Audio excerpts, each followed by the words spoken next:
start now.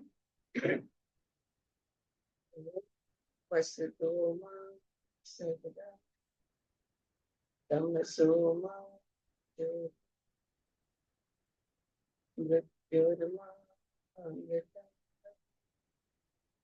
Om Shanti Shanti Shanti. Hello, good afternoon friends.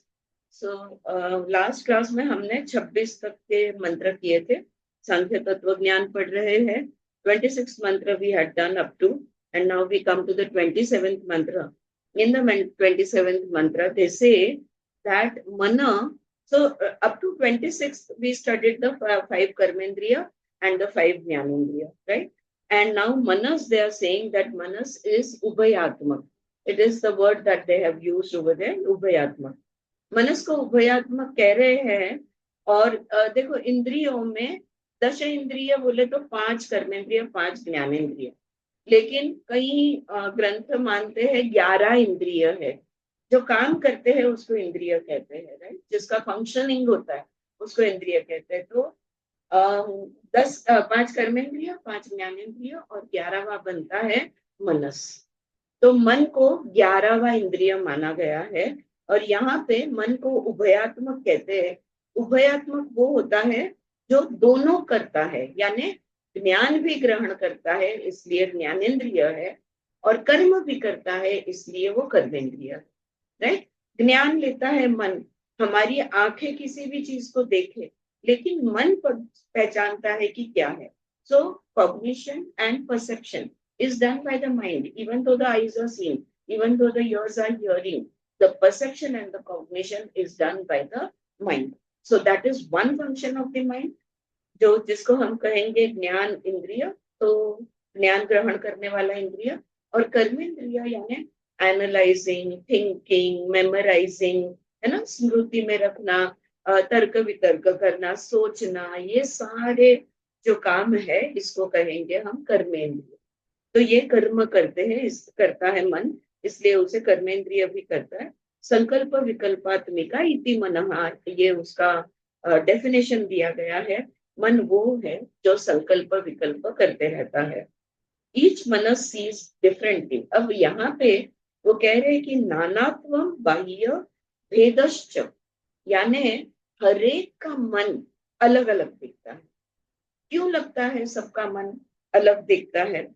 क्या फर्क है हर एक के मन में? मेरा मन कुछ और समझता है, सुचित्रा का मन कुछ और समझता है, ज्योति का, ममता का, हर एक का मन अलग अलग समझता है. एक ही चीज को अगर हम सब देख रहे हैं, फिर भी मन जो ग्रास्प करता है या मन जो देखता है वो अलग अलग है. क्यों ऐसा होगा?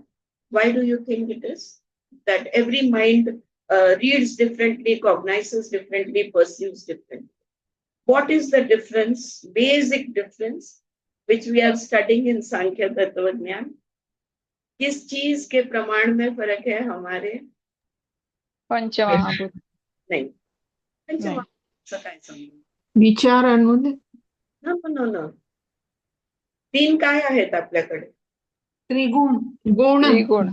त्रिगुणवर हम सबके त्रिगुण अलग है. ओके, सांख्य बोला तो दिमाग में त्रिगुण आना चाहिए. हम सबके गुण अलग है. त्रिगुण के सत्व रज तम के जो प्रमाण है, प्रोपोर्शन है, हम सबके बहुत अलग है. और वो अलग होने के वजह से हम सब लोग अलग से, हमारा मन अलग से देखता है. Due to the differences of trigunas in each mind. Therefore तो क्या करेंगे अब? तो अगर हम सबको एक ही देखना है, ओके, हमें सबको क्या एक देखना है? हम सबको एक जैसा क्या चाहिए? यथार्थ ज्ञान, या द रियलिटी, द ट्रुथ. सत्य अलग नहीं है. तो सत्य सुचित्रा के मन से भी सत्य दिखना चाहिए, मेरे मन से भी सत्य दिखना चाहिए, जानवी के मन से भी सत्य दिखना चाहिए. सत्य एक है. एक जैसा हम कब देखेंगे? इसका उपाय पतंजलि ने दिया है. अभ्यास वैराग्याभ्याम तन्निरोध. वो कहते हैं अभ्यास करते रहो, सच्चाई को देखने की कोशिश बार बार बार बार करते रहो, और वैराग्य में रहो, अनअटैच्ड रहो. जब हम किसी चीज से अटैच में नहीं आते। सुख दुख कब है? अटैचमेंट में जब आते हैं तब हमें बुरा लगता है, अच्छा लगता है, वगैरह वगैरह। लेकिन अगर हम अनअटैच्ड है, न न न राग और न द्वेष, अगर हम न अटैचमेंट में है, न हेट्रेड, न नो लव नो हेट, अगर हम न्यूट्रल मोड में चले जाते हैं तो फिर उस न्यूट्रल मोड में जाने का अभ्यास बार बार कीजिए और वैराग्य में लीजिए रहिए। ये उन्होंने उपाय उसका दिया है। तब जाके मेरा मन भी सत्य को देखेगा, हर एक का मन सत्य को देखेगा। ओके, एक जैसा हम सब देखेंगे। आगे वो कहते हैं ईच ज्ञान इंद्रिय and karma indriya do only their role and none other. देखो अब हमने देखे थे कि 5 ज्ञानेन्द्रिय है और 5 कर्मेंद्रिय है। जस्ट या सो जस्ट टू क्या कहें, जस्ट टू रिवाइज, 5 ज्ञानेन्द्रिय कौन से हैं? नाक, आंखें, जीभ, त्वचा और कान, ये हमारे 5 ज्ञानेन्द्रिय है। और 5 कौन से कर्मेंद्रिय कौन से हैं? मुख है, हाथ है, पैर है, उपस्थु है और गुदद्वार है। राइट, तो ये हमारे 5 कर्मेंद्रिय है। हर एक कर्मेंद्रिय सिर्फ और सिर्फ अपना काम करता है। हमारे हाथ चलने का काम नहीं करेंगे, ठीक है? हमारी आंखें सुनने का काम नहीं करेगी। हमारी रसना यानी जबान जो है, ये बाय द वे जबान को भी उभयात्मक कहते हैं, organ as an organ, because it does both, खाने का काम भी करता है कर्मेंद्रिय, सॉरी उभयात्मक नहीं, 2 कर्म, बोलने का भी काम करता है और वो खाने का भी काम करता है। So there are 2 kinds of, so रसना आता है उसमें। So I think it is also known as उभयात्मक। Anyway, doesn't matter. What is important is each organ has a specific role. हर इंद्रिय अपना तय किया हुआ कर्म करता है, दूसरा कोई कर्म करने की क्षमता उसके अंदर नहीं है। ओके, ईच ज्ञानेन्द्रिय एंड कर्मेंद्रिय do only their role and none other. Right, अब ये हमारे लिए जानना क्यों जरूरी? भाई वो उससे हमारा, हमें क्या फर्क पड़ने वाला है? हाँ चलो समझ गए, आंखें दिखती है, कान से। सांख्य तत्व ज्ञान हो, षट दर्शन हो, उपनिषद हो, कुछ भी, कोई भी आध्यात्मिक अभ्यास हो, त्रिपुरा रहस्य हो, सब आखिर में हमसे कहना क्या चाहते हैं? सब आखिर में हमें आत्मदर्शन की ओर, यहाँ पे कैवल्य प्राप्ति कहेंगे पतंजलि, लेकिन आत्मदर्शन की ओर ले जाना चाहते हैं। आत्मदर्शन, आत्मा जैसा है वैसा उसका, उसको देखना, आत्मा का दर्शन लेना है। तो आत्मा तो परा है, अपरा में जो भी कुछ है, इस भौतिक जगत में जो भी कुछ है, उसको तो जैसा है वैसा देखना सीखे। कई बार हमारी आंखें किसी चीज को, वस्तु, व्यक्ति को देखती है लेकिन समझती कुछ और। ऑलराइट, तो यहाँ पे when, जैसे जय कृष्णमूर्ति कहते हैं, you are only hearing, you are not listening. हमें देखना सीखना होगा, हमें सुनना सीखना होगा, हमें चलना सीखना होगा, हमें हाथ से कर्म करना सीखना होगा। हर चीज को क्यों सीखना होगा?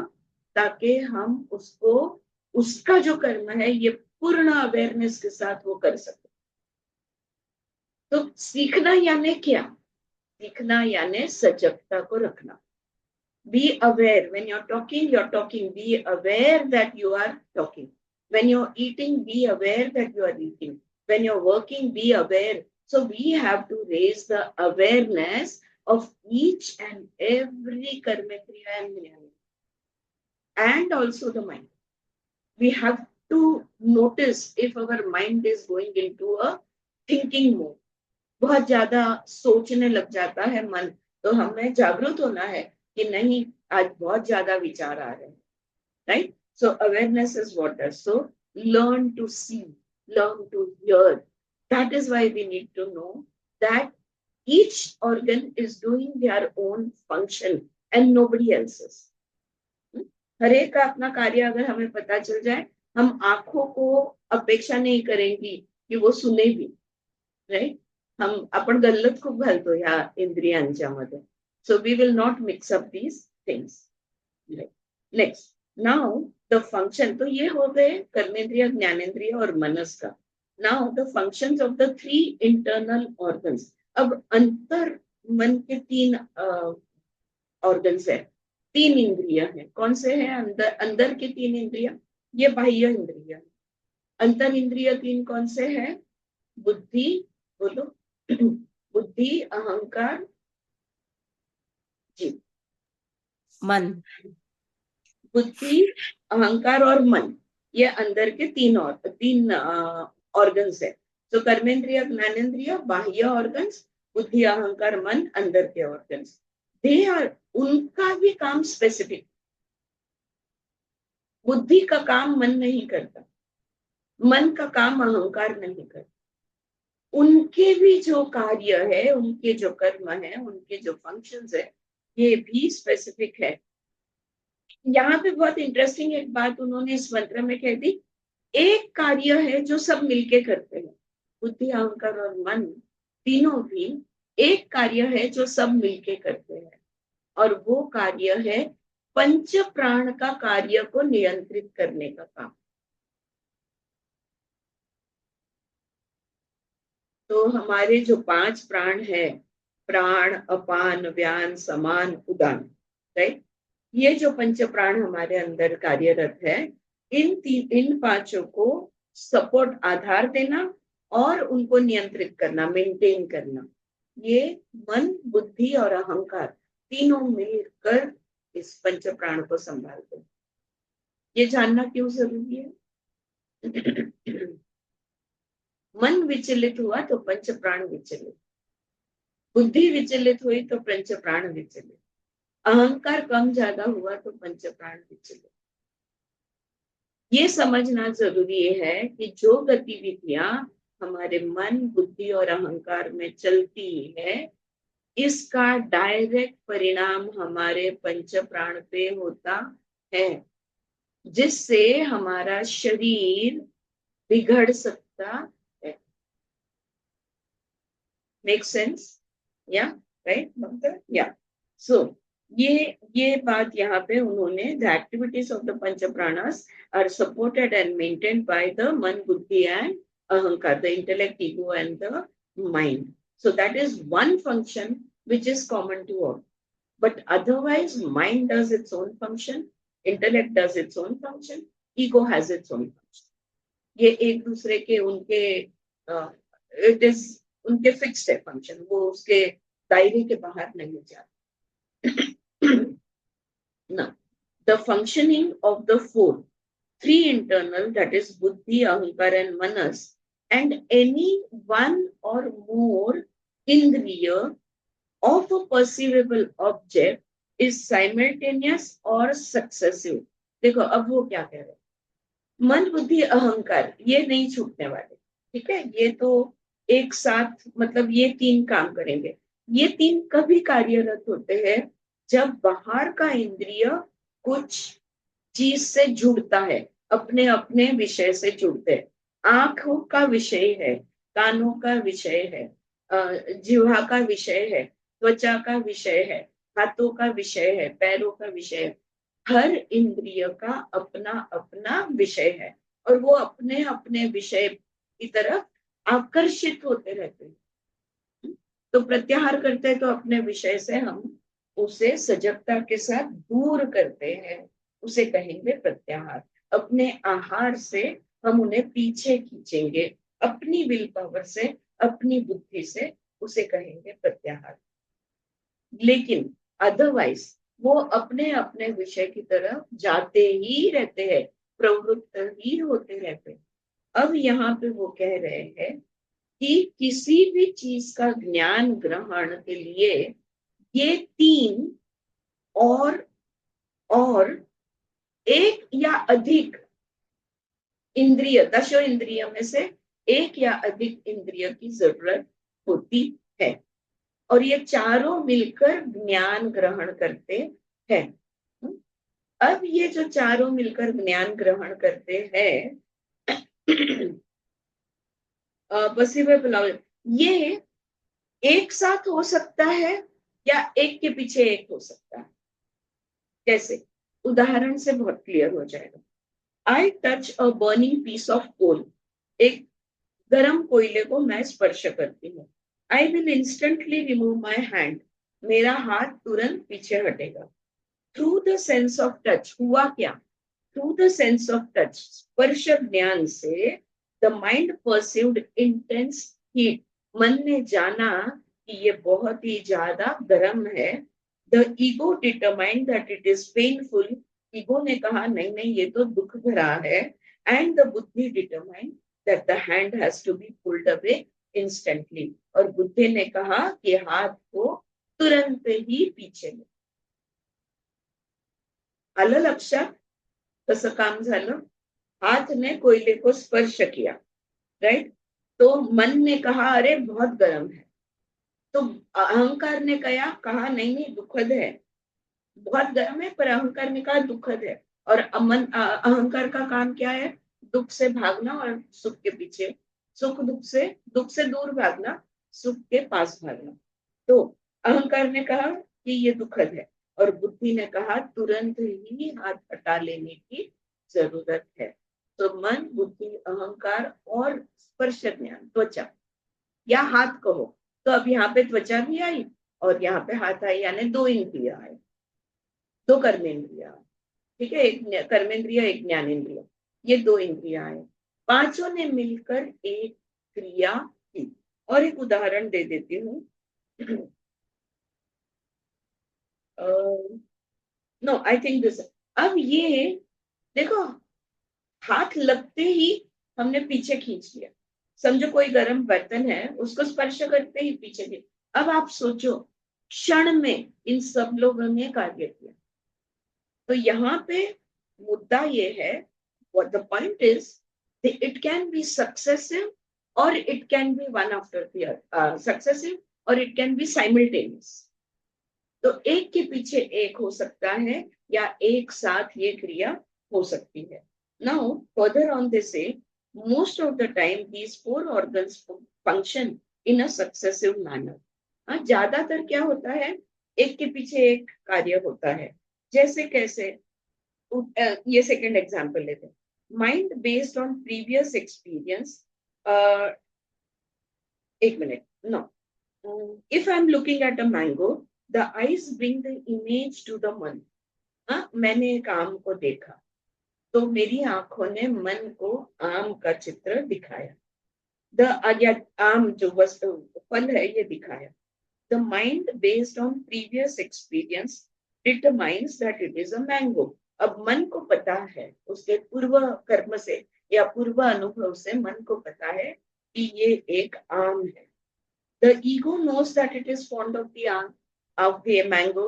अहंकार को पता है कि उसको तो आम बहुत पसंद है। The intellect decides to eat the mango। बुद्धि कहती है आम खा लो। आया ध्यान में? आंखों ने आम को देखा, राइट? मन ने पहचाना ये आम है। अहंकार ने कहा अरे ये तो बहुत मजेदार है, और बुद्धि ने कहा ठीक है खा लो, it is not poisonous, right? Because बुद्धि जो है वो एग्जैक्ट यस और नो जवाब देती है। So this is what has happened. सो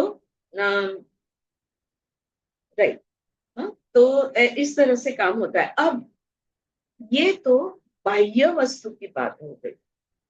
अगले मंत्र में वो कहते हैं, या इसी में, शायद इसी मंत्र में वो कहते हैं, now when there is no direct perception, the three man, बुद्धि, अहंकार फंक्शन आइदर साइमल्टेनियसली और सक्सेसिवली।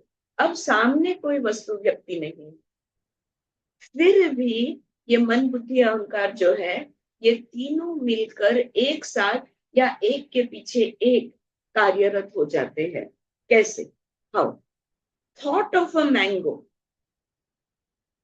बस आम का विचार है एक, राइट, पुट्स द मन, बुद्धि, अहंकार into action and they may decide to go get one or eat some other time.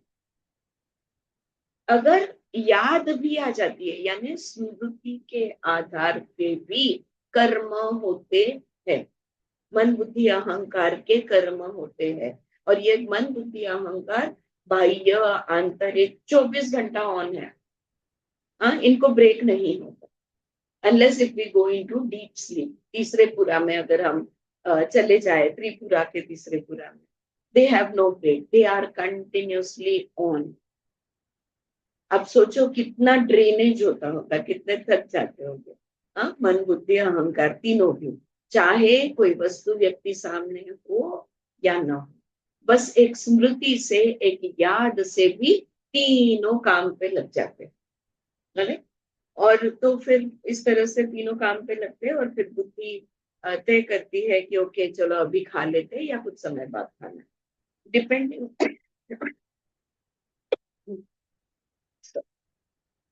depending upon the urgency of the situation.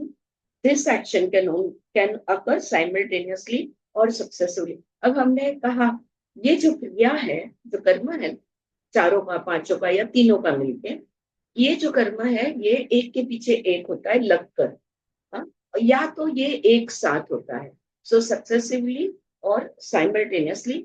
ये किस पर आधारित होगा कि ये एक साथ हुआ या एक के पीछे एक हुआ, ये हम कैसे जानेंगे, या how do we differentiate. Urgency कितनी है उस पर निर्भर है. अगर कोई बॉल मेरी तरफ आ रहा है तो वहां पे थोड़ा समय मिल जाता, कुछ क्षणों का समय मिल जाता.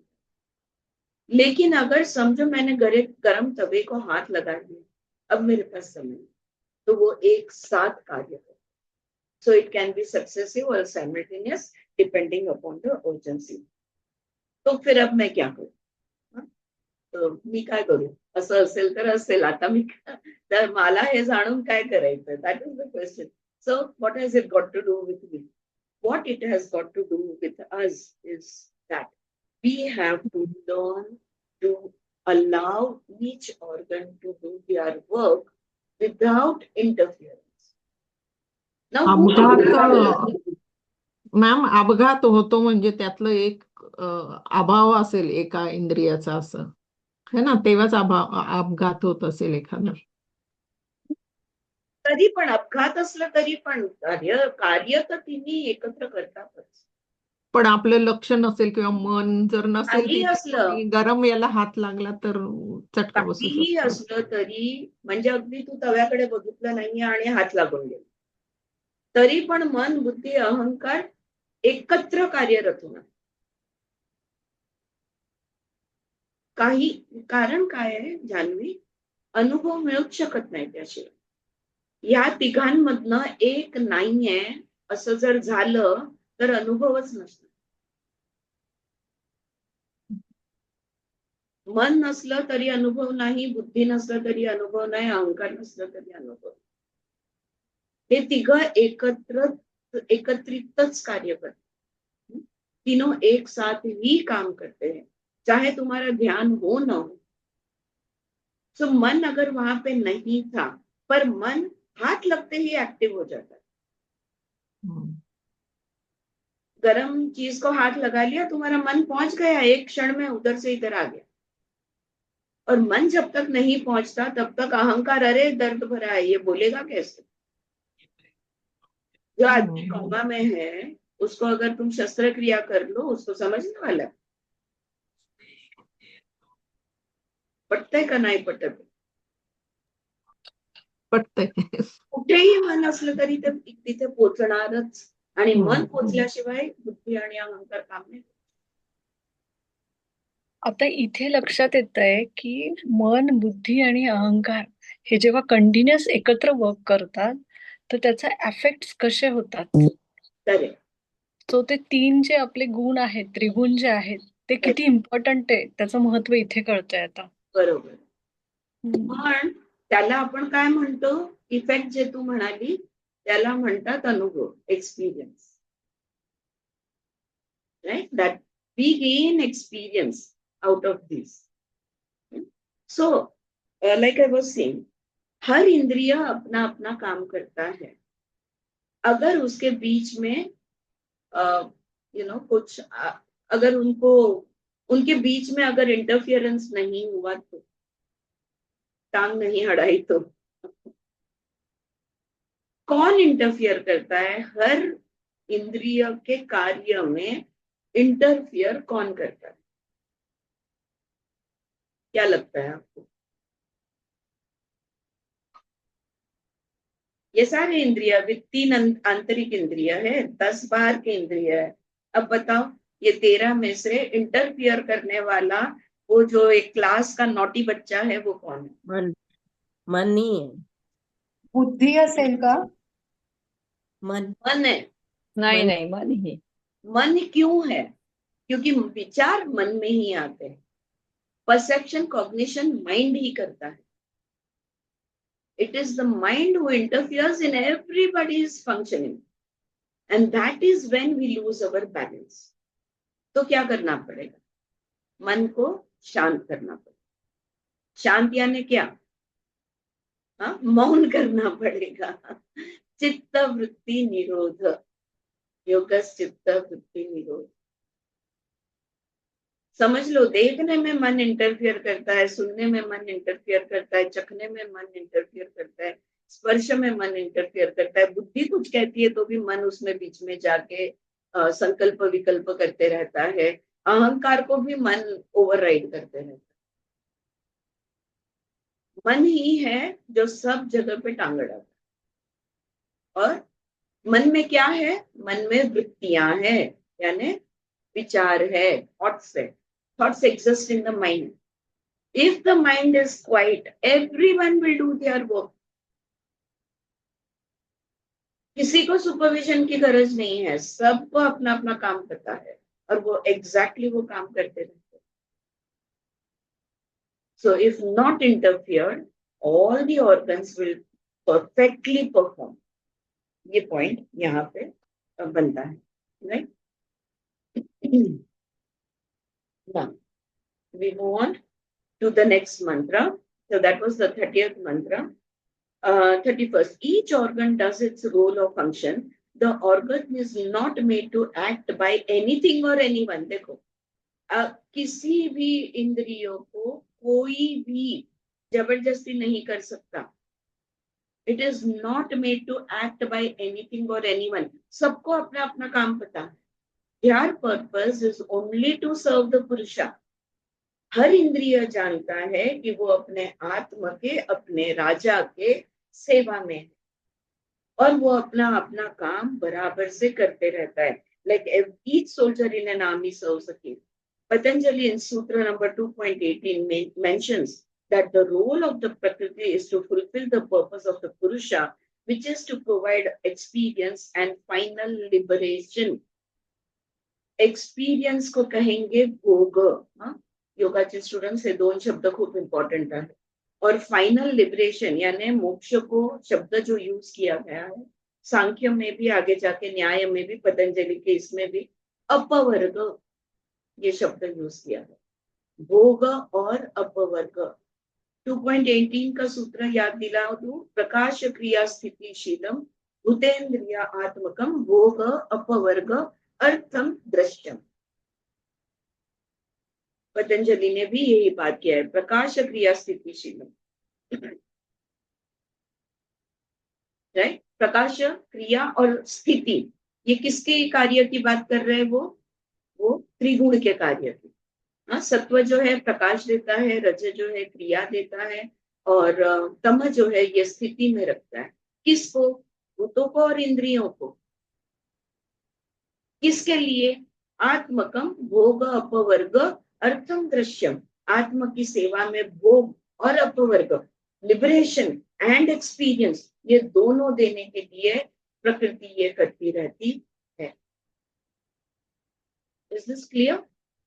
अगली बात ये ध्यान में, right? So they are able to do their respective functions due to the. लेकिन एक बात ध्यान में रखनी पड़ेगी कि ये प्रकृति के जो इंद्रिय है, ये प्रकृति के जो अंश है, ये किस ताकत से अपना कार्य करते हैं? फिर आत्मा के प्रकाश से या पुरुष के प्रकाश से हम कहेंगे। सो रिफ्लेक्टेड कॉन्शियसनेस, तो पुरुष से जो उसे कॉन्शियसनेस मिलता है उसी से वो अपना अपना फंक्शन कैरी आउट करते हैं। Alright. Next we move on to, I'm taking the 32 to 37 together. Okay? अब आगे वो कहते हैं of the 13, तो 13 मैंने बताया, राइट। 3 है जो मन बुद्धि अहंकार, जिसको अंतःकरण कहते हैं। मन बुद्धि अहंकार को अंतःकरण ऐसे कहते हैं, अंतःकरण कह लो या अंतःकरण कह लो। तो ये अंतःकरण जो है, और 10 जो है ये कर्मेंद्रिय और ज्ञानेंद्रिय, 5 of these 13 the external organs only operate in the present. बहुत इंटरेस्टिंग बात है, आपल्याला अजून डेप्थ मिळेल ह्याच्यातनं अंडरस्टँडिंगला, लक्षपूर्वक आहे का? So pay attention. So the external organs only operate in the present. हमारी आंख, कान, जो भी बाह्य इंद्रिय है ना, कर्मेंद्रिय और ज्ञानेंद्रिय, ये सिर्फ वर्तमान में काम कर सकते हैं, लेकिन internal organs operate all the time. लेकिन ये मन बुद्धि अहंकार जो अंदर के अंतःकरण के इंद्रिय है, ये हर पल कार्यरत होते हैं। टाइम बोला तो क्या, पास्ट, प्रेजेंट एंड फ्यूचर। ये पास्ट में भी काम करते हैं, प्रेजेंट में भी काम करते हैं और फ्यूचर का भी काम करते हैं। उन्होंने यहाँ पे उदाहरण दिया है, I seeing muddy flowing water.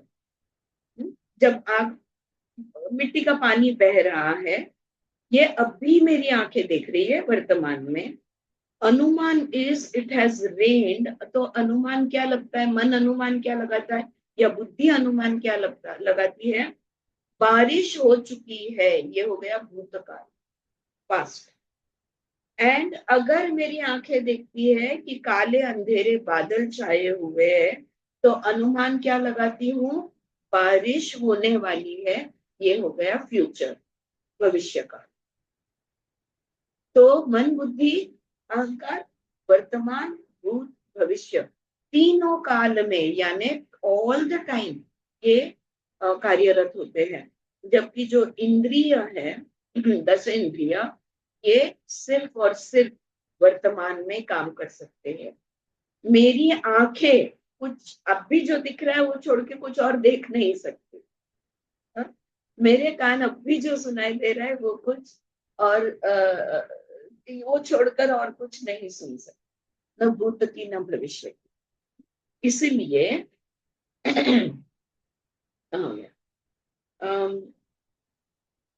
इसलिए जो 10 इंद्रिय है, इसे द्वारी कहा गया है, 10 द्वार कहा गया है। They are the gates, the 5 karmendriyas, the 5 gyanendriyas, the 10 indriyas are called as the gates, 10 द्वार कहते हैं इसे।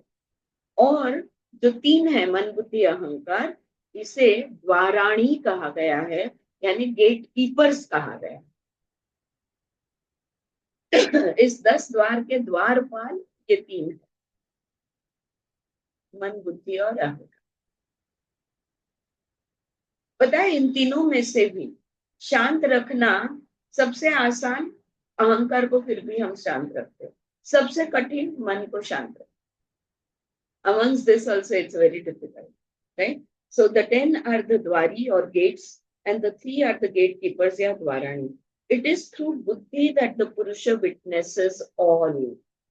मन कुछ भी बोले, सारे अनुभव का दृष्टा बुद्धि जो है, ये आत्मा को अनुभव बताती। सो आत्मा के सबसे निकट कौन है, बुद्धि है। We all know विज्ञानमय कोश के बाद आनंदमय कोश आत्मा की हाजिरी में आ जाते, आत्मा के सामने हम पहुंच जाते, right? So it is the buddhi that the Purusha witnesses all. Buddhi is closest to the Atma. It has the ability to discriminate between right and wrong. आत्मा को कभी भी गलत पेश नहीं किया जाएगा। आत्मा को बुद्धि सही, जितना सही हो सके उतना सही पेश करने की कोशिश करेगी। It has the ability to discriminate between right and wrong. So this buddhi itself alone can help us discriminate the subtle difference between the pradhan prakriti and the purusha. अब पूरा का पूरा कैवल्य पाठ जो है पतंजलि का चौथा पाठ, ये योग सूत्र में इसी बात को लेकर, बुद्धि हमारी जो है जब ये विवेक बुद्धि बन जाती है, हमारी बुद्धि में डिस्क्रिमिनेटरी पावर आ जाता है, विवेक की क्षमता आ जाती है, सही क्या गलत क्या वो पहचानने लगती है, तो जब हम सारे इंद्रियों को बंद कर देते हैं, चुप बिठा देते हैं, सब कुछ अपरा को छोड़ देते हैं, पूरी तरह से समाधि में चले जाते हैं, उस समाधि में भी आत्म का प्रकाश कौन सा और बुद्धि का प्रकाश कौन सा, ये बुद्धि ही हमें बताएगी।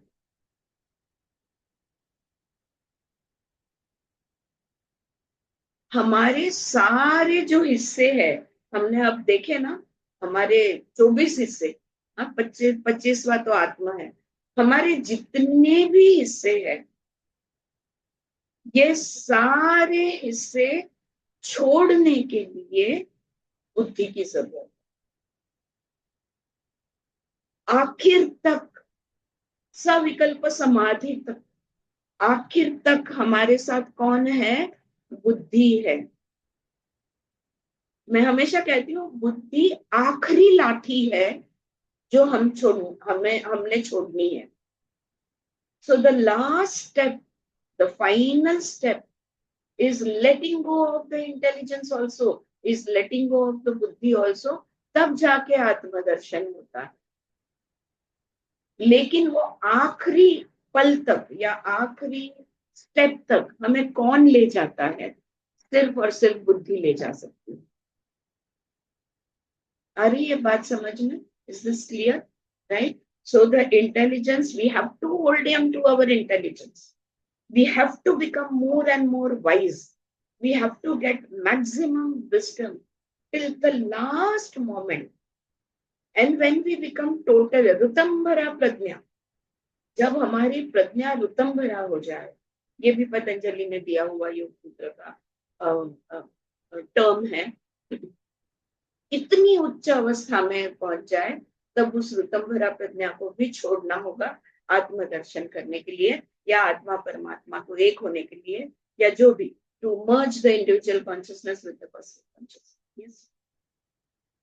म्हणून तर मग की त्या अवस्थेला पोहोचल्यानंतर पुढचं आपल्याला ते काहीच आठवत नाही किंवा सांगता येत नाही, कारण आपल्याकडे तेव्हा बुद्धी म्हणजे बाकीचं सगळं सुटलेलं, हा बिल्कुल बुद्धीच सही नसते। है आपने। एक बार बुद्धि भी छोड़ दी, मन तो हमने मनाती तो हो ही गए, अब बुद्धि भी हमने छोड़ दी, तो उसके बाद क्या होता है ये कौन बताए? So there can never be an experience of moksha. There can never even be an experience of Atma Sakshatkar. We can just guess at what must have happened or what might have happened, but we cannot for surely say what exactly happened. Because we are manatita, we are buddhitita when we reach Atma Sakshatkar. सही Suchita, thank you for that. Yes, तो यहाँ पे वही बात वो कह रहे, बुद्धि जो है वो जो सूक्ष्म फर्क है इन दोनों के बीच का, प्रधान प्रकृति और पुरुष का, ये फर्क भी हमारी बुद्धि ही हमें दिखाएगी। Okay, understand that the buddhi does not create this distinction, it only recognizes this. Okay, अब इसमें भी आगे ये समझना है कि ये बुद्धि बनाती नहीं है, जो है बस उसे पहचानती है, ये आत्मदर्शन करती है, यानी जो है उसे देखती है। So it does not create, it only recognizes. Now, why am I losing my notes? Okay, so it should be re-itinerated here that buddhi having no consciousness of its own functions based on the reflected consciousness of the Purusha. Because of this reflected consciousness, buddhi appears to be conscious while the Purusha appears to experience all the joys and sorrows present in the buddhi. तो यह अनुभव ऐसा लगता है कि मेरे आत्मा का अनुभव था, क्योंकि बुद्धि को, आत्मा को, मतलब सब कुछ बुद्धि प्रेजेंट कर रही है आत्मा को, लेकिन हमें महसूस ऐसा होता है because of the reflected consciousness. इस पे हमने ऑलरेडी बात की। अब हम आगे जाते हैं 38 to 42 तक ले लेती हूँ मैं। तो अभी देखो, अमंग द इंद्रियस, 34th मंत्र में उन्होंने कहा था, अमंग द इंद्रियस द ज्ञानेन्द्रिय हैव बोथ विशेष एंड अविशेष as their objects of perception. Okay, ज्ञान इंद्रिय जो है ये स्थूल और सूक्ष्म दोनों जान सकते हैं। ज्ञान इंद्रिय जो है आंख, नाक, कान, त्वचा और जीवा यानी जीभ, जबान या मुख कह लो, ये विशेष यानी स्पेसिफिक को भी जान सकते हैं, या तो फिर अविशेष सूक्ष्म नॉन स्पेसिफिक को भी जान सकते हैं। ये क्षमता उनमें है। The voice has sound as its object. तो जैसे आवाज के पास नाद है, वॉइस हैज साउंड, सो हर एक का एक तन मात्रा है साथ में लगा हुआ, हर ज्ञानेन्द्रिय का एक तन मात्रा साथ में लगकर आता है। द कर्मेंद्रिय have all 5 as its objects. तो ये जो है शब्द, स्पर्श, रूप, रस, गंध, ये तन मात्रा है। शब्द, यर्स, कान, कर्मेंद्रिय कान का तन मात्रा है। स्पर्श त्वचा का तन मात्रा है। रूप आंखों का तन मात्रा है। रस जिह्वा का तन मात्रा है। और गंध हमारे घ्राणेन्द्रिय यानी नाक की तन मात्रा है। तो और वो क्या करते हैं, बात करने का। So all these 3 you have to connect. Okay, कर्मेंद्रिय, ज्ञानेन्द्रिय और तन मात्रा जब आप एक साथ लिखोगे तो आपको ये ध्यान में आएगा कि आंख जो है देखती है यानी रूप है, तो ये हो गया उसका ज्ञान इंद्रिय, और उसका आंखें जो है ये कर्मेंद्रिय है, ज्ञान जो है ये रूप है, और तन मात्रा जो है ये उसका दृष्टि या चक्षु जिसको हम कहेंगे, देखने का काम, जो देखने की तन मात्रा। इस टेबल को अगर आप इस तरह से तीनों को बना लोगे, कर्मेंद्रिय, ज्ञानेन्द्रिय और तन मात्रा, ये तीनों को लाइन से एक साथ लगाओगे तो आपके ये ध्यान में आ जाएगा। Alright, so see, the purpose of the Jnanendriya is to sense the surroundings from their specific angles and relate the info to the मन बुद्धि अहंकार for interpretation and evaluation। यहाँ पे वो समझाते हैं ज्ञान इंद्रिय जो है हमारे जो भौतिकता है, हमारे जो सराउंडिंग्स है, हमारे सराउंडिंग्स का हर चीज या हमारी आंखें देख सकती है या हमारे कान सुन सकते हैं, नहीं, एक एंगल से हमारी आंखें देखती है। हमको भी एंगल ऑफ विजन है, तो देखने की भी लिमिटेड विजन है हमें। तो जो संयमित जिसको हम करेंगे या सीमित कहेंगे, संयमित नहीं, सीमित जो है ये दृष्टि हमें प्राप्त है। तो जो भी हमारे इर्द गिर्द हमारे दृष्टिकोण से, कोण यानी एंगल, जिस एंगल से मैं देख रही हूँ उस एंगल से जब मैं उसे समझती हूँ तो ये मेरा दृष्टिकोण बनता है। कंफ्यूज होता है का? क्लियर है? Is it clear? It's not confusing, right? So the purpose of the ज्ञान इंद्रिय is to sense the surrounding from their specific angle. कान यहाँ से सुनेंगे, अगर मुझे उधर से सुनना है तो मैं कान उधर ले जाऊं, राइट? जैसे ममता कह रही है, कहती थी हमेशा मजाक में, बाजू वाले के यहाँ झगड़ा हो रहा है तो हम दीवार को कान लगा के सुनते हैं, राइट? तो वो कान वहां पे ले जाना, यानी लिमिटेड एंगल हमारा होता है हर इंद्रिय का, और उस इंद्रिय को उस कोण से हम ज्ञान ग्रहण करते हैं। और ये ज्ञान किसे देते हैं? मन, बुद्धि और अहंकार को देते हैं।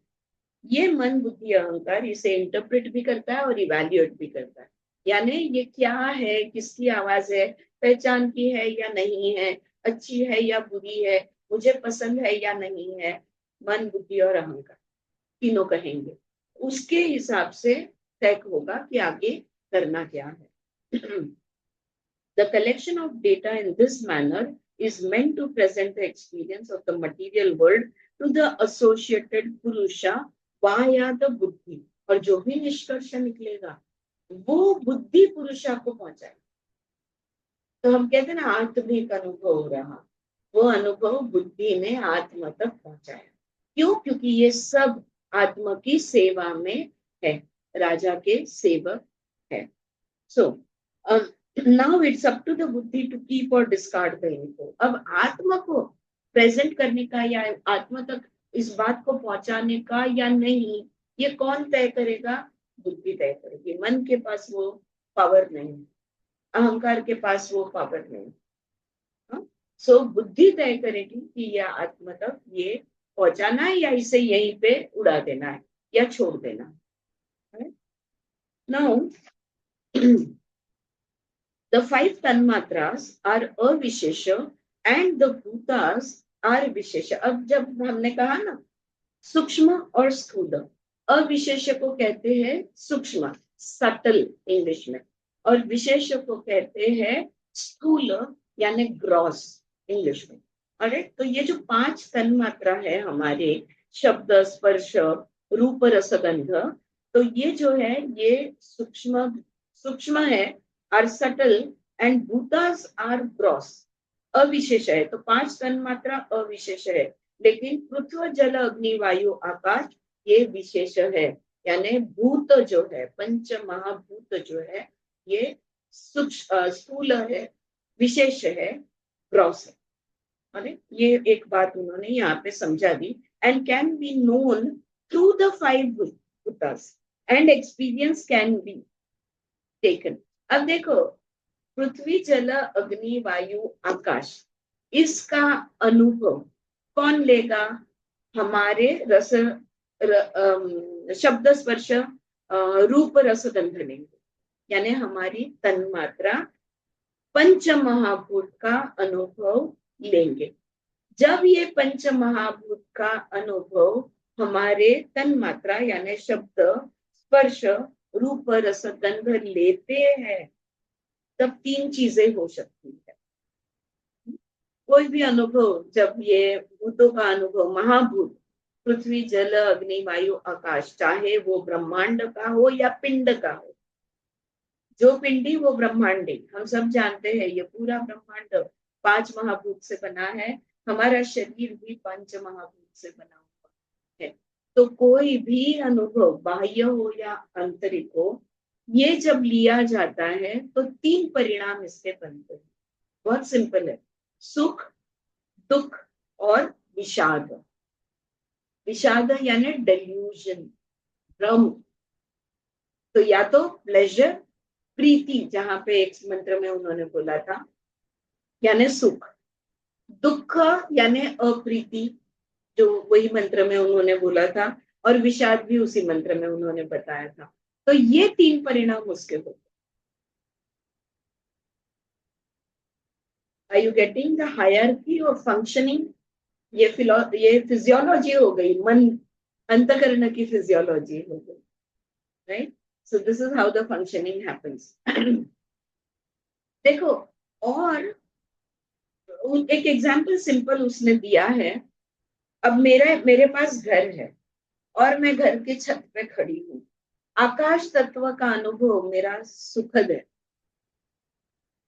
अब कोई बंदा है जिसके पास घर नहीं है, अब तूफानी बारिश आ गई, वो खुले आकाश में खड़ा है, उसको क्या होगा? दुख होगा। मुझे सुख मिला, उसे दुख मिला। और painful and for the one. और अगर कोई है जो खो गया है, हाँ, किसी जंगल में या किसी डेजर्ट में, जो अगर खो गया है, अगर वो दिशाहीन हो गया है, तो उसको क्या होगा? विषाद होगा, यानी भ्रम होगा। जिसके पास है सुख, जिसके पास नहीं है दुख, और जिसको पता ही नहीं है, अगेन त्रिगुण आ गए तुम्हारे, सत्व रजतम, राइट? तो जिसको पता ही नहीं है उससे क्या होगा अनुभव, डेल्यूजन का या विषाद का। तो अगेन हमारा इस मंत्र के, इन सारे मंत्र के एंड पे वही क्वेश्चन, तो मैं क्या करूं?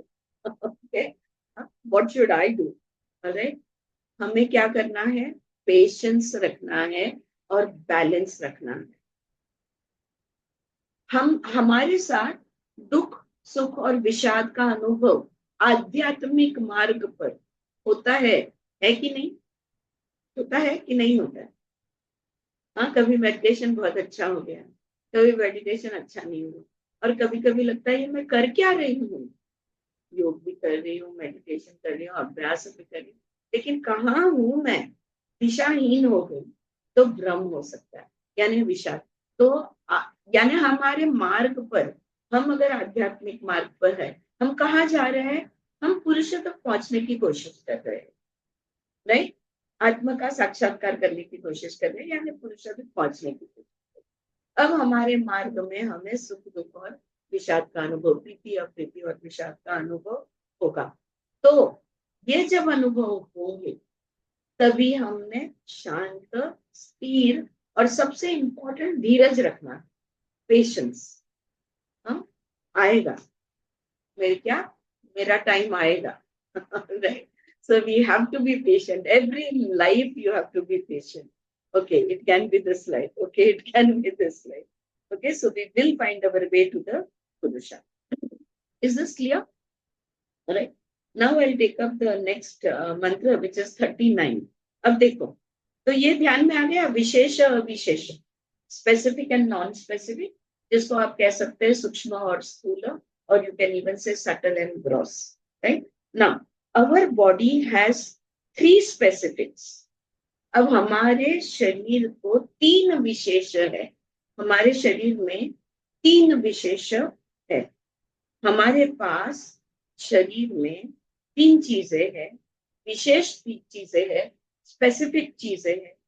पहला है सूक्ष्म शरीर, दूसरा है वो जो माता पिता से जन्मा, so born out of the those born of parents, जो माता पिता से हमें मिला, ये दूसरा है, यानी हमारा डीएनए पकड़, राइट?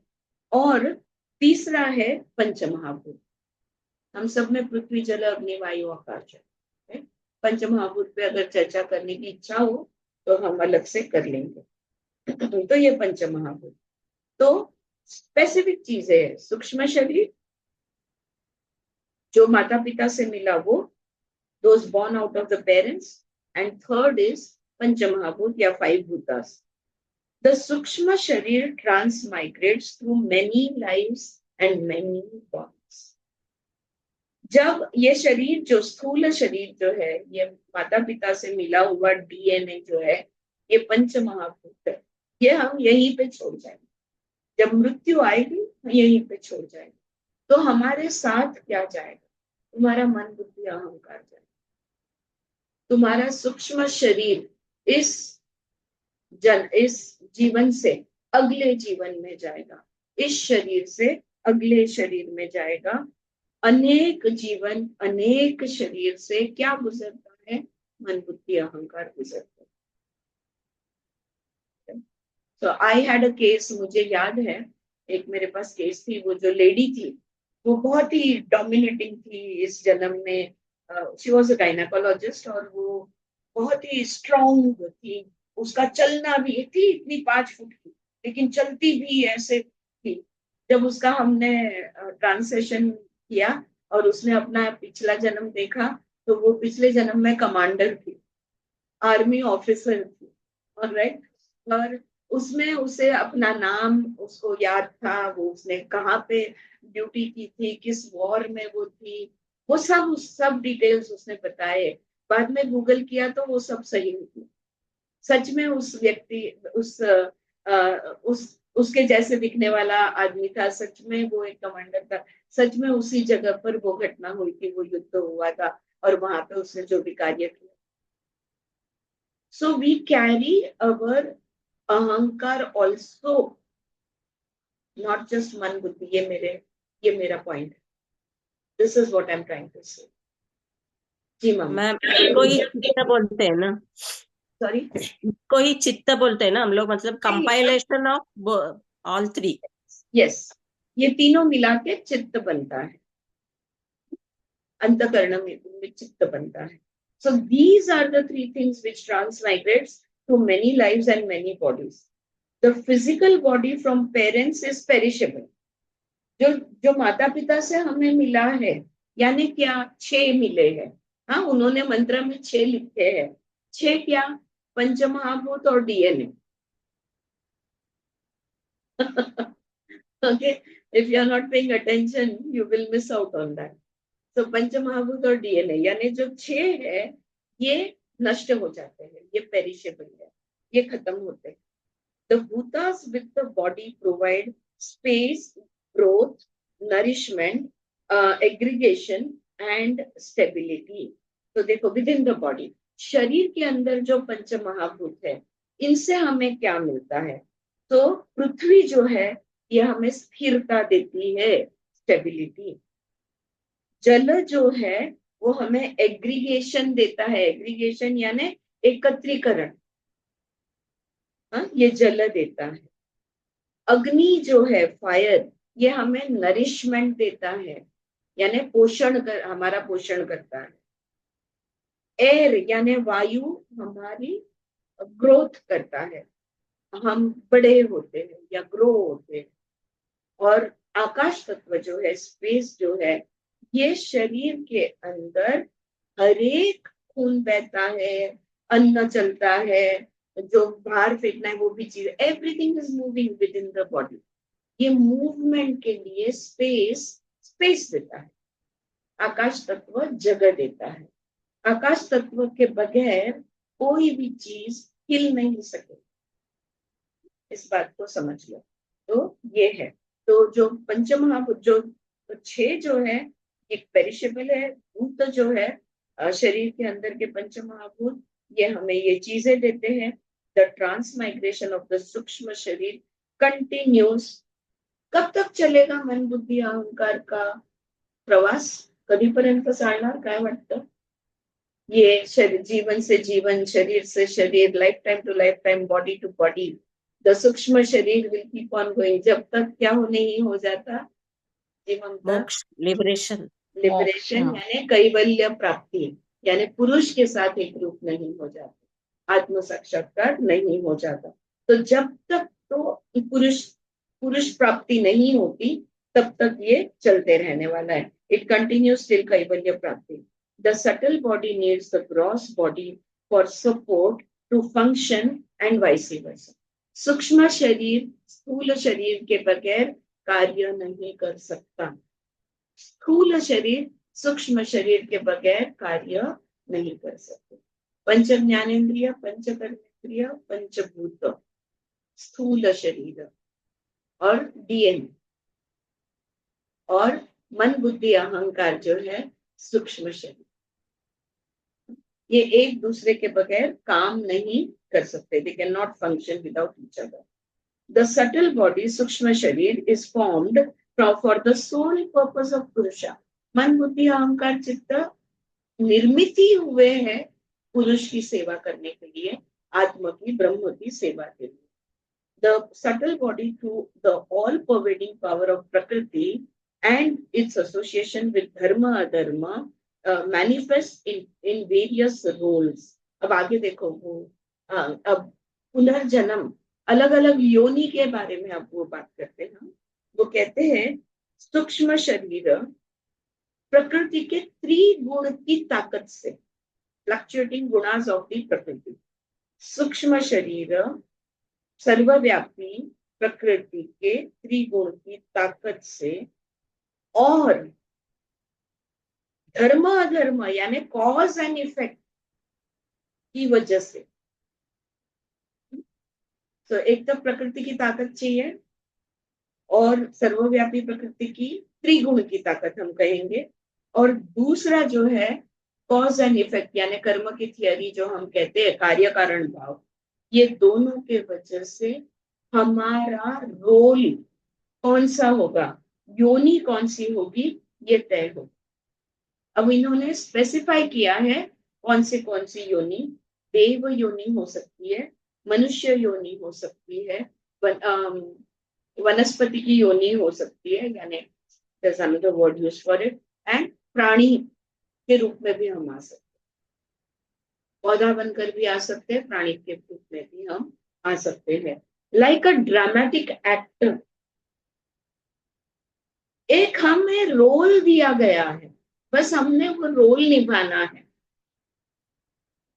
हर एक, चाहे हम प्राणी हो, पक्षी हो, वृक्ष हो, मनुष्य हो, देव हो, देवलोक से भी मुक्ति नहीं है। हाँ, आगे आएंगे और हम लोग आगे आगे अब वो काफी अलग अलग जो 14 लोक है उसकी बात करते हैं। स्वर्ग प्राप्ति यानी अंत नहीं है। स्वर्ग में अगर तुमने कार्य कारण भाव, तुम्हारा कॉज एंड इफेक्ट, तुम्हारा कर्म गलत किया तो तुम नीचे आओगे, वो मुक्ति का स्थान नहीं है। राइट, ये सारे लोग भू भुव स्व मह जन तप सत्य, हाइएस्ट सत्य लोक, वो भी एंडिंग नहीं है। सत्य में गड़बड़ की तो एक स्टेप नीचे आओगे, फिर एक स्टेप नीचे, क्या गिरोगे। सारे लोगों को छोड़ना होगा, अपरा से परा जाना होगा, तो ही कुछ हो, राइट, तो ही मोक्ष प्राप्ति है। लेकिन anyway, we will come to that. यहाँ पे वो at this point what they are saying is that हमें एक रोल निभाना है। अगर हम कहते हैं कि we are just an actor performing a drama, तो हम क्या करेंगे, हम ड्रामा से बाहर रहेंगे। जितना एक्टिंग करना है, जितना डायलॉग दिए गए हैं, जो भी एक्शन करने को बोला गया है, उतना बोलेंगे, फिर कट बोलकर उस भूमिका से बाहर निकलेंगे। Alright, so if I'm playing a role of mother or a daughter or a woman, every time I have to cut off and step back and go back within myself. यहाँ पे अभी कोई आया, मुझे कोई डायलॉग बोलना है, संवाद होगा या वाद होगा, जो भी होना है होगा, जो भी ड्रामा का सीन है, सीन 1 टेक 2 जो भी है, वो करेंगे और वापस चलेंगे, फिर से खुद के साथ जाके बैठ। अगर झगड़ा करना है, झगड़ा भी करेंगे, फिर खुद के साथ जाके जो भी रोल निभाना है वो निभाएंगे और जाके। So don't get entangled in the play. ये ड्रामा में सिर्फ एक रोल है, उतना रोल निभाना है, इसमें गलत, इसमें गड़बड़ नहीं करनी है। डोंट गेट एंटेंगल्ड, इसमें लोभ मोह में नहीं आना। प्रकाश क्रिया स्थिति शीलम रूपेंद्रिया है, मैंने फिर से क्यों लिखा है, कहाँ पे पता है। So the 4 भावास। तो अभी अगले मंत्र आता है। Let me see whether I want to take this up or not. No, I think we will stop over here because 43rd मंत्र से जो 4 भाव उस दिन ममता जी ने बताया ना, जो 4 भाव या हमने आगे के मंत्र में पढ़े थे, धर्म, ज्ञान, वैराग्य और ऐश्वर्य, ये 4 भाव के बारे में हम कल बात करेंगे। बिकॉज ये कंटिन्यूटी में काफी सारा मटेरियल लगकर आता है, तो इसको हम कल पढ़ेंगे। Stop over here, just let me know.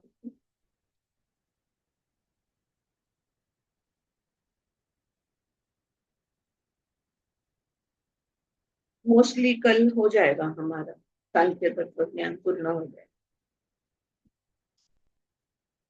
Just little more to do. आज की बात आई ध्यान में?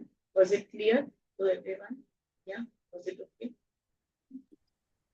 शेवटचं जे होतं ना ते आपल्याला तो रोल मिळालाय, तो आपण प्ले करायचा, आपण त्याच्यात अटकायचं नाही। बरोबर, म्हणजे तिथेच मोह माया म्हणजे अटॅचमेंट आणि डिटॅचमेंट आले। राईट, राग द्वेष, बरोबर। ओके, ठीक, यस। म्हणजे काय झालं, जे त्रिपुरा रहस्य में हमने जो पढ़ा था वही बात हो गई। क्या याद रखना है कि मैं आत्मा हूं, मैं ये सब नहीं हूं। I am not the body, I am not the mind, I'm not the indriyas. I'm not the man, buddhi, ahankar. I am none of Consciousness. this. I am I am pure only consciousness. consciousness. Yes. Only consciousness. Yes. Alright? And Thank you. it is just a play happening which has a beginning and an end.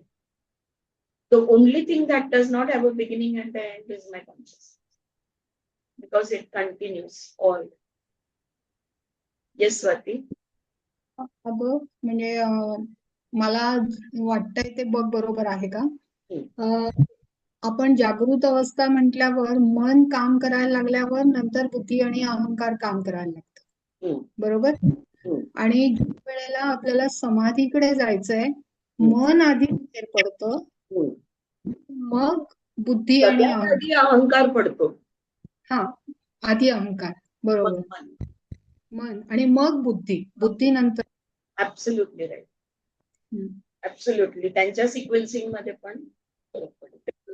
कधी कधी ना काय होतं, लेकिन देखो ये इन चीजों की यही बात है कि ये सक्सेसिव भी हो सकते हैं या साइमल्टेनियस भी हो सकते हैं. वो जो आज मंत्र हमने पढ़ा ना, ये एक साथ भी हो सकता है.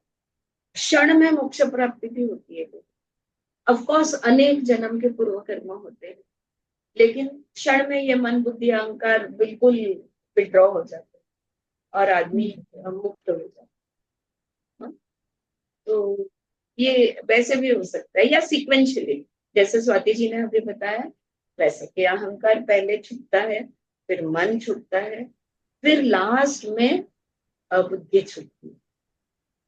म्हणजे ह्या सगळ्यांच्या मध्ये एकदम थीन लाईन आहे असं आपण म्हणू शकतो की जिथून आपण फिरतो. आणि खूप यू आर राइट ज्योति, इन अ वे सच में थिन लाइन लगती है, क्योंकि देखो ना वो कितना एक दूसरे को ओवरराइड करते हैं. मन कभी कभी हमें मन बोल रहा होता है लेकिन हमें लगता है बुद्धि बोल रही है. So sometimes it is the heart speaking and we think that it's the brain. No, बहुत लॉजिकल है.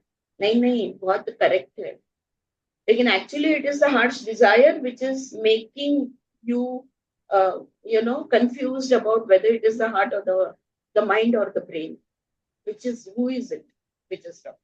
The mind or the intellect. So yes, there is a very, very thin line, I guess. And at times there is no line, they all go together. Yes. So either it is successive or simultaneous. आज का major point ये. Okay. आणि अंतकरण जो शब्द वापरलाय, तो अंतकरण आपण असं म्हणतो ना की मी तुला अंतकरणापासून सांगते. So how that this sentence and that word. Yes. So man, buddhi, so technically what they have given in the Shastra is man, buddhi, ahankar, chitta. अंतकरण चतुष्टय असं म्हणतात त्याला. इट इज कॉल्ड एज अंतकरण चतुष्टय. मन, बुद्धि, अहंकार, चित्त. लेकिन व्हाट इज चित्त? चित्त is consciousness. And where is मन, बुद्धि, अहंकार? All three are in the consciousness. Alright. Just as there are 5 महाभूत, पृथ्वी, जल, अग्नि, वायु, आकाश, ये 5 महाभूत है. लेकिन ये जो 4 महाभूत है वो कहाँ है? वो आकाश तत्व में है. तो 4 तत्व 5वें तत्व में समाये हैं. वैसे ये 3 अंदर के तत्व ये चित्त में समाये हैं और इसलिए चित्त को अलग से नहीं पकड़ा जाता. मन, बुद्धि, अहंकार चित्त का ही हिस्सा. चित्त is the container. Your consciousness is the container which holds your ego, your intellect and your mind. Akash is the container which holds Prithvi, Jala, Agni, Vayu. Earth, water, fire and air. ज्योति, आप जो बोल रहे हैं ना वो बोली भाषा में वैसे बोलते हैं हम लोग अंतःकरण. लेकिन व्हाट एग्जैक्टली, अगर तुम्हारे मन में मैं कितना अंतःकरण से इसको बोल रही थी, अगर फिर भी उसने मेरा सुना या नहीं सुना, जो भी तुम्हारे मन में विचार आता है, तो मेरा अंतःकरण यानी एग्जैक्टली कौन बोल रहा था? क्या मन बोल रहा था, या बुद्धि बोल रही थी, या मेरा अहंकार बोल रहा था, या ये तीनों एकजुट थे, एक मत थे? So that discernment you have to make sense. Yes. Thank you. Yes. अजून कोणाला काय? मॅम, हा, सूत्र नंबर 28 मध्ये कर्मेंद्रियांचं त्यांनी जे काम आहे त्याचे शब्द फार छान दिलेले आहेत. वचन, आदान, विहरण, उत्सर्ग Yes. आणि आनंद. येस ते येस. फार छान आहेत. हा, कुठला 24वा मंत्र ना? 28 28. हा. रूपादिषु पंचनाम आलोचना मात्रम इष्यते वृत्ती. वचन, आदन, विहारण, उत्सर्ग, आनंदश्च पंचनाम. हेच म्हणते. हा, वचन म्हणजे जिभेचं, आदान म्हणजे हातांचं, विहरण म्हणजे पायांचं, उत्सर्ग म्हणजे आपलं उत्सर्जित अवयवांचं, आणि आनंद म्हणजे जेनायटल ऑर्गनचं. ते छान, म्हणजे मला ते आवडले 4 शब्द. Very nice. Very nice. Yes, nicely said. Yeah. The mantras are beautiful, actually. I wish I knew Sanskrit well, तो मैं मंत्र पढ़ लेती आपके लिए पढ़ लेती, लेकिन मेरी बहुत क्लियर नहीं है शब्द मेरे. I can read it, आणि खूप and I अवघड can पण understand नाहीये. them also. Right? Sorry, काय म्हणते जान्हवी? अवघड पण नाहीयेत म्हटलं मंत्र. अवघड पण नाही. They are not even आहेत. difficult, actually speaking. But what happens with mantras or Sanskrit language, we have to know where to give a break. Sometimes there are 3-4. हा, ती फोड करता आली पाहिजे. करता आली पाहिजे. चैवच्या ऐवजी च एव असं ते सगळं आलं पाहिजे. अभियोगेन चित्तस्य पदेन वाचां फलं शरीरस्य च शरीरस्य च, इसके बीच में ब्रेक आता है. वैद्यकेन, you know, so that is how we have to know how to say. तो कुछ अभियोग असू दे. तो बता. नेक्स्ट बर्थ साठी काहीतरी काम राहू द्या ना तुम्हाला. गरज लागली तर. गरज लागली तर, बरोबर आहे, खरं. एखाद वेळेस सुटली तर सुटून पण जाईल. सुटली तर सुटली. आणि आपल्याला पण लागेलच ना. आपल्याला पण लागेलच ना. नाही, आम्ही ना तुम्हाला किती बांधून ठेवतोय, किती सोडतो त्याच्यावर पण मैम, उससे पहले हमारा छूटना चाहिए. तो आपका छूटेगा. चलो, मैं तुम्हारे लिए भी प्रार्थना करूंगी खुद के साथ. Thank you. सर्वे भवन्तु सुखिनः. हम सब सुखी होने दो. हमारे लिए वो एक ही सुख है अभी. That's the ultimate joy. Bliss. आपण रेकॉर्डिंग चालू आहे का? बंद नाही केलं ना? नाही नाही. एक ओंकार म्हणूया. एक ओंकार.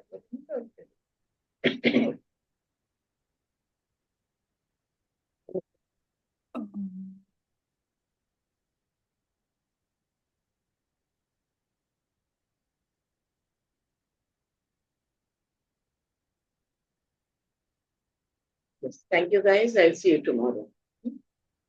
Thank you. Thank you.